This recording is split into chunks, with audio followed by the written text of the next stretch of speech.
Welcome to Atheist Talk. I'm your host this evening, George Kane. Christians believe that humans should govern their conduct according to moral principles that were decreed by their God, Jehovah. So they question frequently how it is that an atheist can be expected to behave morally. So tonight we're going to discuss the foundations of ethics. My guest tonight is Dr. Scott Forschler. Dr. Forschler has 5 master's degrees. He began in library science and ended up in philosophy. And in 2004, he got his PhD in philosophy from the University of Minnesota. And he currently teaches philosophy at the Minnesota Community Technical College. Welcome, Dr. Forschler. Hello. So you got your PhD in philosophy. What was your dissertation? My topic was the foundations of ethics, and what I did is took some arguments that had been previously developed by classic philosophers like Immanuel Kant and Richard Hare, that ethical principles, the basic ethical principles that all of us agree upon, that you can't kill people, you shouldn't steal, and so forth, can all be derived from basic logic and the very concept of what it is to intentionally intend to try to do something. And they argued that if you tried to do or believe that you could do something that's against these principles, you're actually being inconsistent with yourself. Over the centuries, there have been criticisms of their particular views, and I try to come up with a better way of stating that argument so it's clearer and shows that ethics really is derived from logic and not from religious or natural beliefs about the world. So how can we derive ethics from logic? Okay. Well, here's basically how the simplified version of it goes. If someone believes or claims to believe that it's okay for them to, say, kill or even do something less seriously, injuring or stealing something from another person just whenever you find it convenient without worrying about how it interferes with that person's desires and their goals in life, well, implicitly you are authorizing them to do the same thing, because you're saying anyone who's in a situation where they can get away with it or try to take power over someone else and try to take advantage of other people, it's okay for them to do it. That's why it's okay for me to do it. But if you really believe that, then if I believe that, for example, I would have to believe that it is okay for you to do the same to me, because if you're in the same situation, you could do the same thing. But the Kant and Hare, their view, they say that that's actually irrational because I couldn't consistently want you to take advantage of me in that way. After all, whenever I'm doing something for a purpose, I want to achieve some goal. I want to accomplish something. And I must believe that it's good or okay for me to accomplish that. But then how can I at the same time believe that it's okay for you to interfere with that in a way that really doesn't do you that much good in the long run, but hurts me grievously? And this basic idea of avoiding inconsistency in thought is called ethical rationalism. Basically, the idea is all you need to do is be rational and think consistently in order to derive basic ethical principles. And this will basically lead you to treat people fairly, not go around killing people, not go around stealing, because you wouldn't want them to do it to you. Okay. Now, Kant's system was set up to be true morally true for any rational being? Right. He thought it was a universal principle that would apply everywhere to all rational beings. If they're space aliens, they have to be rational as well. Okay. Now, we usually say that, or think of in morality, that there are values can't be derived from conditions of fact, so that if you're coming up with prescriptive rules, that there have to be some implicit values that you're incorporating into your system. Right. And so it's a worthy question. How does my system get around that? Or does it just start with values that are assumed in the first place? Well, that's a very interesting question. And the way I'd just explain it within rationalism is this. It's not so much that you are deriving values from facts. Rather, it is that if you're acting in the first place, if you're trying to accomplish something, whether it's find a cure for cancer, or if you're just trying to get some breakfast. No matter what large or small thing you're doing, you are already seeing that as something valuable to accomplish. So you are already acting with a value. And then the question is, pursuing that value at that particular time or treating that thing as valuable in the situation you're in, can you do that consistently? And that's what Kant's test is designed to test. He has this thing called the categorical imperative. It's a principle that you use to say, in this situation, can I consistently will that anyone who's in a similar situation value the same things I do or pursue the same goals? And if the answer is no, then it's inconsistent to do it. But it's sort of yourself who said that you can't do it. So if I derive the principle that I should treat other people with respect, because that's how I want to be treated, that's because I want my own values to be satisfied. So really you are deriving a value from another value. The neat thing about rationalism is it derives values of treating everybody with equal respect from any value, no matter what you're trying to pursue. If you're trying to get eggs for breakfast, or you're trying to cure cancer, or you're trying to become the master race, no matter what your value is, it shows that you have to respect other people. And if it turns out the value you started with is inconsistent with respecting other people, you better drop that first value, because you cannot drop respect for other people. So reciprocity is always required? Yes, always required. All right. Well, isn't this just a version of the golden rule? Essentially, yeah. There are some criticisms that philosophers often give of the golden rule. We all know the basic version, do unto others as you would have them do unto you. There are some problems with it if we look at it too simplistically. One common example is, what if someone's a masochist?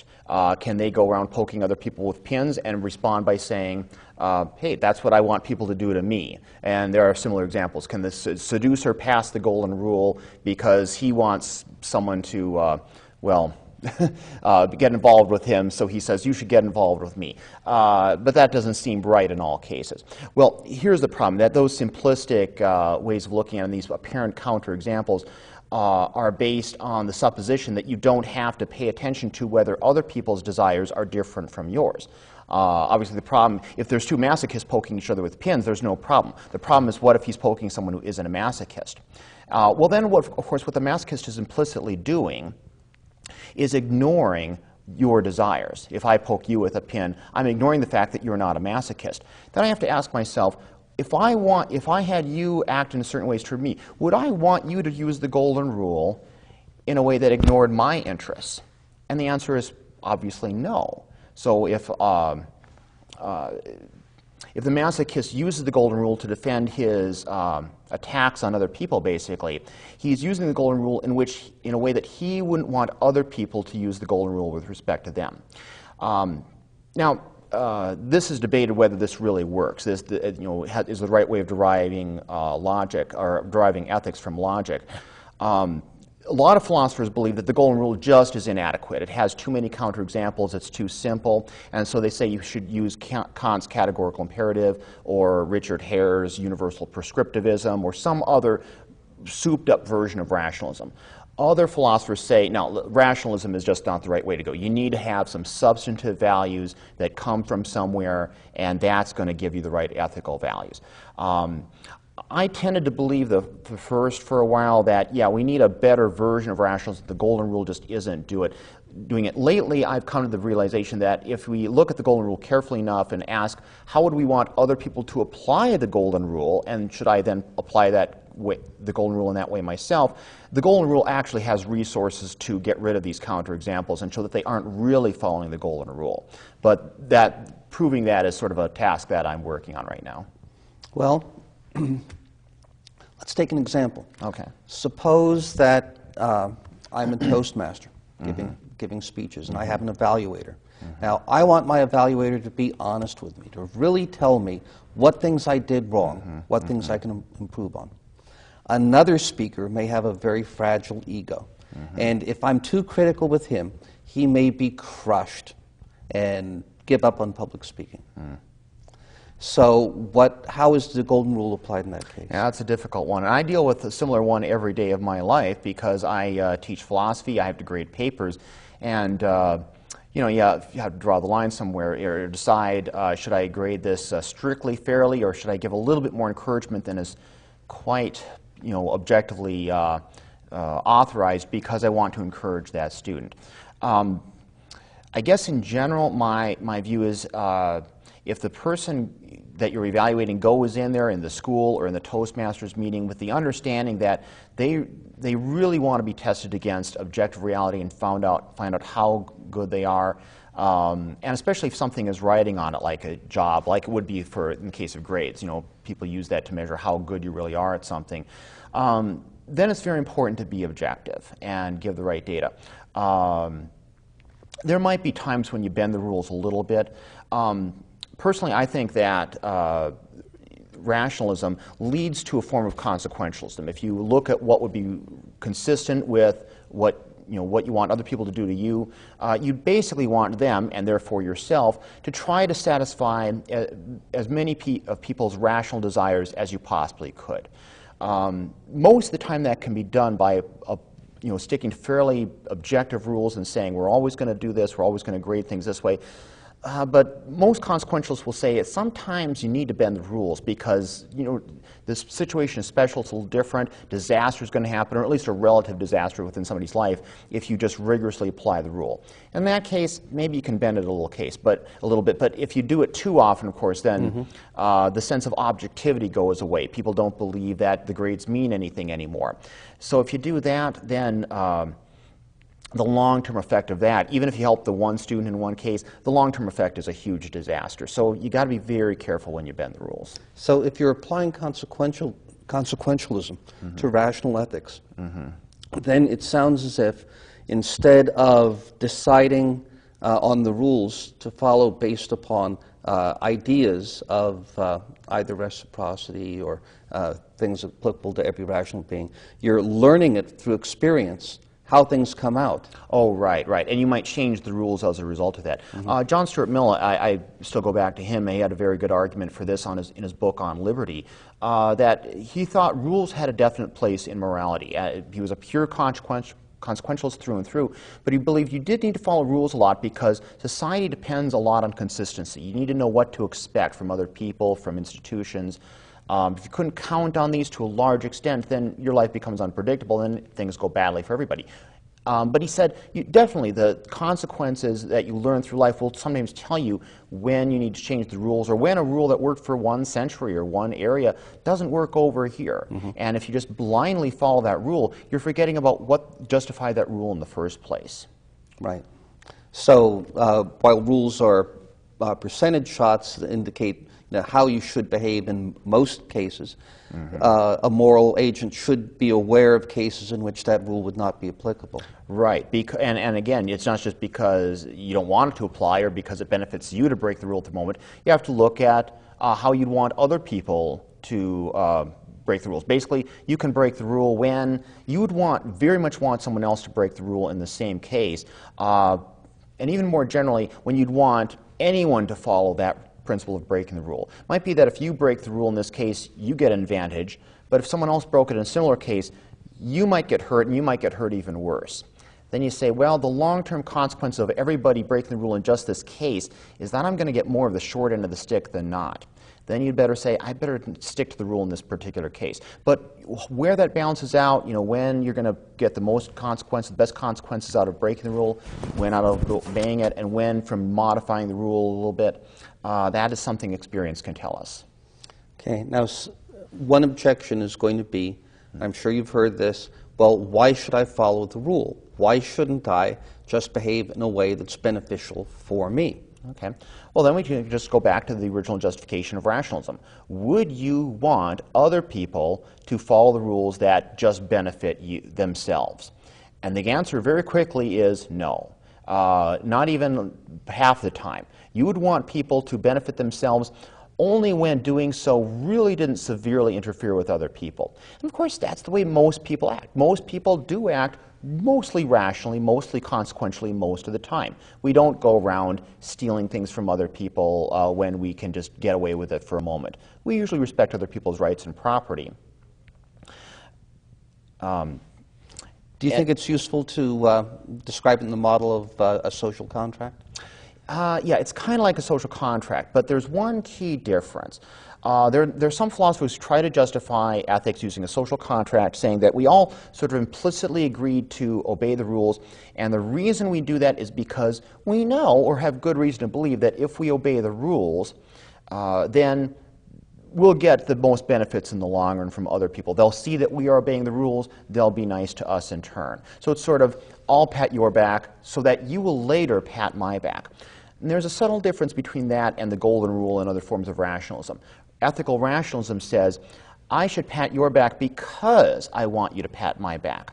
And even if you actually don't end up patting my back, you're still supposed to do it. Whereas with the social contract theory, if they're not going to pat your back, why bother patting theirs? Here's an example I use with my students to illustrate this. Suppose you're walking through a park, not very many other people, in fact, no one else around, you're in a distant part of a forest, but there's a trail, and you find a wallet sitting there. Okay. Now, what are you supposed to do according to the social contract theory? Well, first, what should you do according to intuitive ethics? Well, you should look at it for an ID, get it back to that person, call them if you can. That's the sort of thing you'd want other people to do. That's the thing that feels right. Now, according to the golden rule, that is what you're supposed to do. It gives the right answer because it says that's what you'd want other people to do. I lost my own wallet earlier this summer, and I'm very glad that someone looked up the number, got in touch with me, and I was able to get that back. But according to the social contract theory of ethics, it actually doesn't lead to the same result, because whether you return that wallet is going to make no impact on whether in the future, the next time you lose your wallet, that's going to get returned. So that's just a gratuitous act on your part according to social contract ethics. And if the reason you follow the social contract is because you get more goodies or you get more of your desires satisfied in the end, it doesn't explain why we think you should give the wallet back, but the golden rule does. Okay.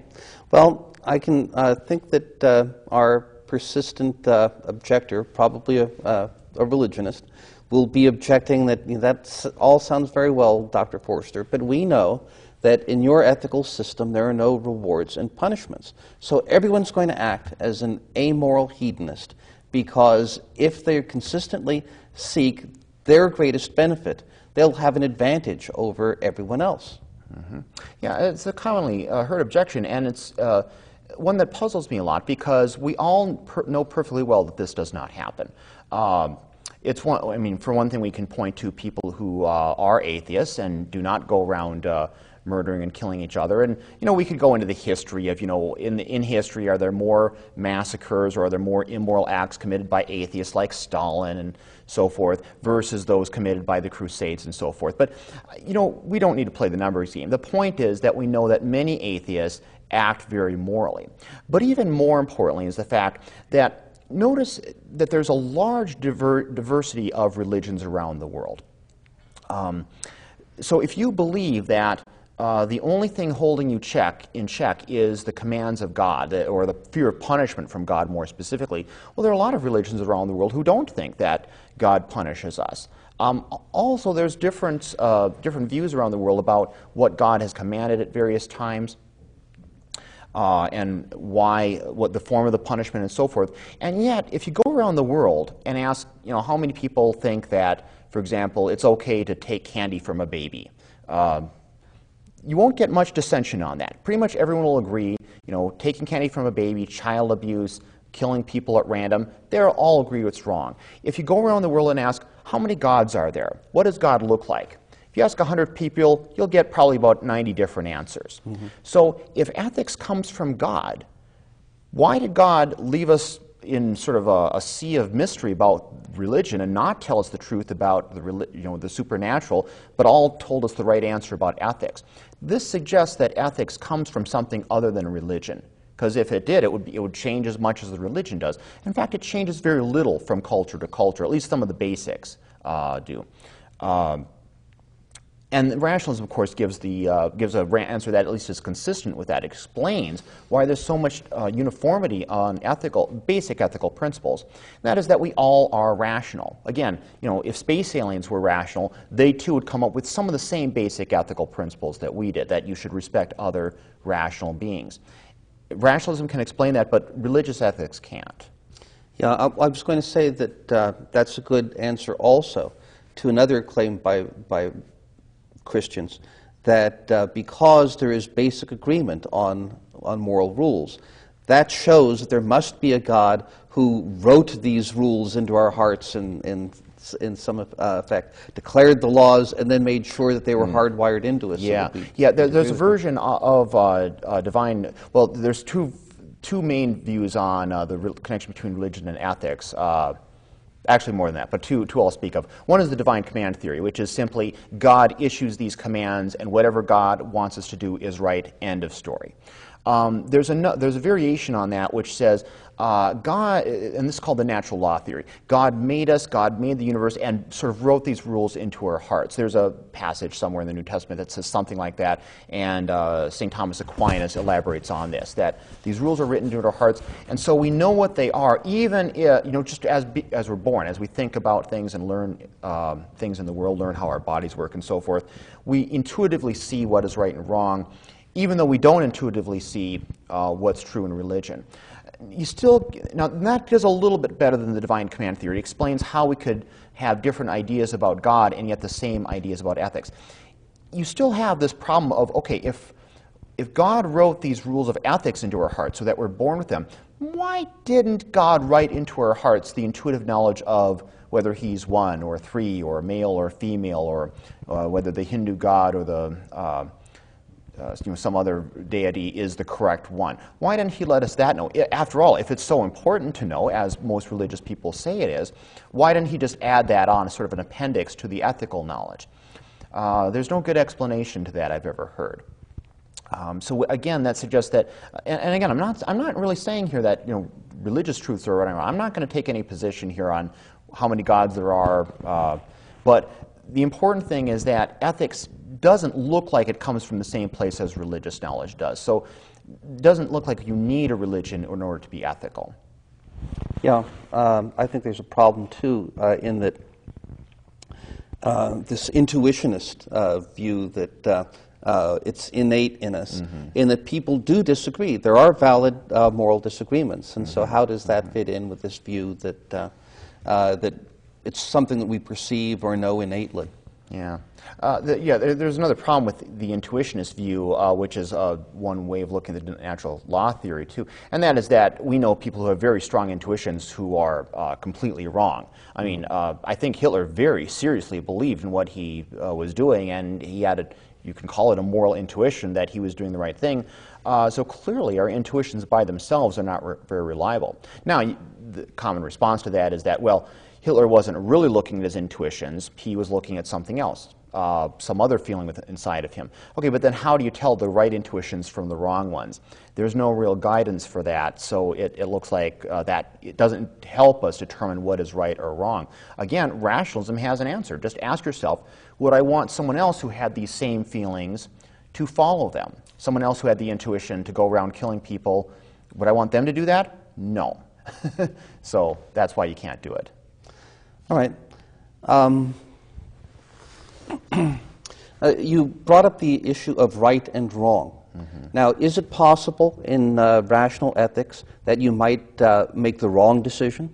Oh, yeah. That's a point I could have taken your last question in, and so I'm missing something. There certainly can be disagreement in ethics, and there can be misunderstandings and mistakes. And there's a few possible sources for that. We discussed earlier, the question of finding the right rules that produce the best consequences.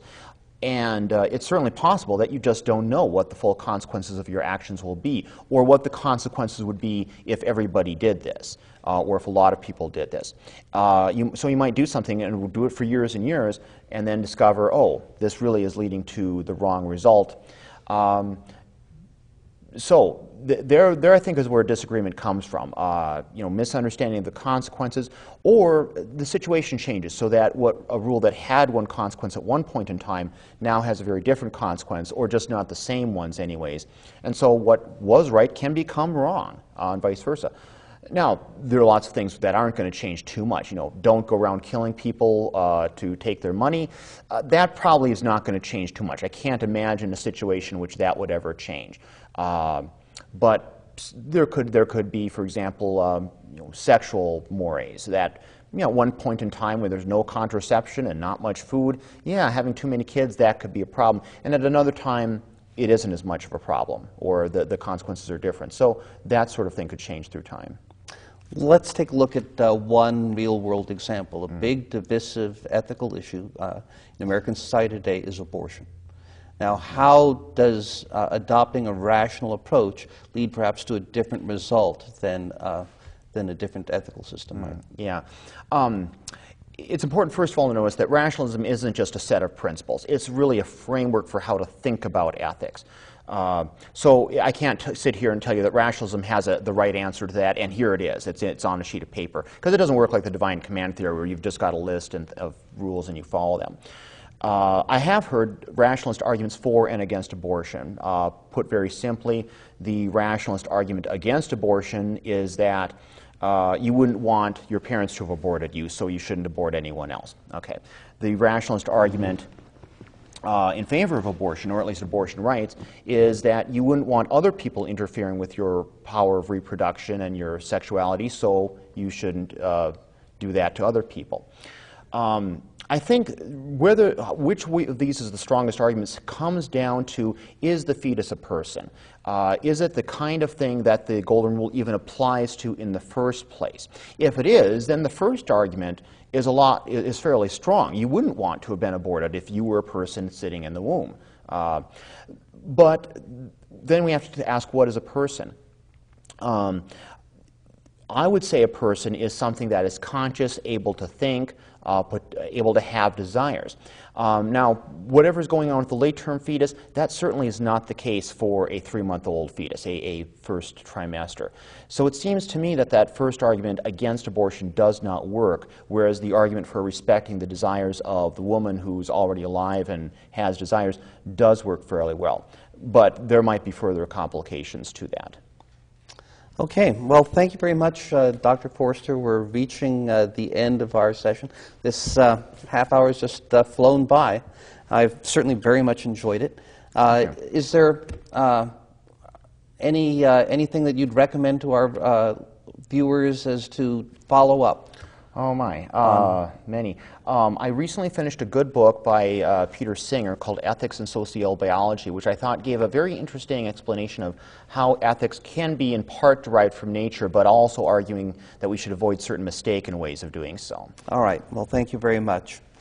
This is Atheist Talk, brought to you by Minnesota Atheists. If you write into us, we'll send you a free copy of our newsletter. And if you're interested in us, we're interested in you.